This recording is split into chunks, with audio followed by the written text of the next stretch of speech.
দরজা ভেঙে, আমার বেডরুমের দরজা ভেঙে রীতিমাত্র ট্রেনে হিঁচড়ে তারা বের করেছে এবং এমনভাবে বলছে যে পুরুষ মানুষ এমনভাবে বলছে যে জোর করে ওনাকে উঠিয়ে নিয়ে আসেন, জোর করে দরকার হলে ওনাকে কোলে উঠিয়ে নিয়ে আসেন।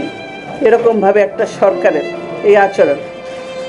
ওনারা ধাক্কা দিয়ে আমাকে গাড়িতে উঠিয়েছেন। আমি নিজে বাড়ি ছেড়ে বেরিয়ে এসেছি, এটা সম্পূর্ণ মিথ্যা কথা, বানোয়াট কথা। তারা জবরদস্তি ধাক্কা মেরে আমাকে বাড়ি থেকে বের করেছে।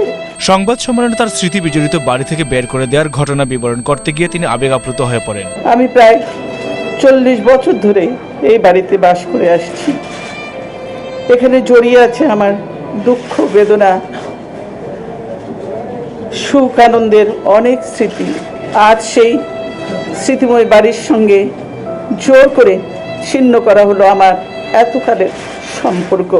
বাংলাদেশের বৃহত্তম রাজনৈতিক দলের নেত্রী, সাবেক সেনাপ্রধানের স্ত্রী, সাবেক রাষ্ট্রপতির স্ত্রী আমার সাথে, স্বাধীনতা ঘোষকের স্ত্রী আমার সাথে যদি এই আচরণ করতে পারে তারা, তাহলে দেশের সাধারণ মানুষের কি অবস্থা তা আপনারা সহজেই অনুমান করতে পারেন। বাড়ি থেকে তাকে কিছু আনতে দেয়নি অভিযোগ করে বেগম জিয়া বলেন, তাকে এক কাপড়ে বাড়ি থেকে বের করে দেওয়া হয়েছে। কিভাবে রাষ্ট্রীয় সন্ত্রাসের মাধ্যমে আমাকে শহীদ জিয়ার স্মৃতি বিজড়িত বাড়ি থেকে উচ্ছেদ করা হয়েছে।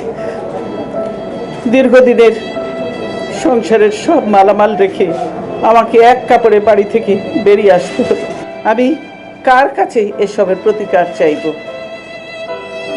আমি এর বিচারের ভার মহান আল্লাহ ও প্রিয় দেশবাসীর উপর ছেড়ে দিলাম।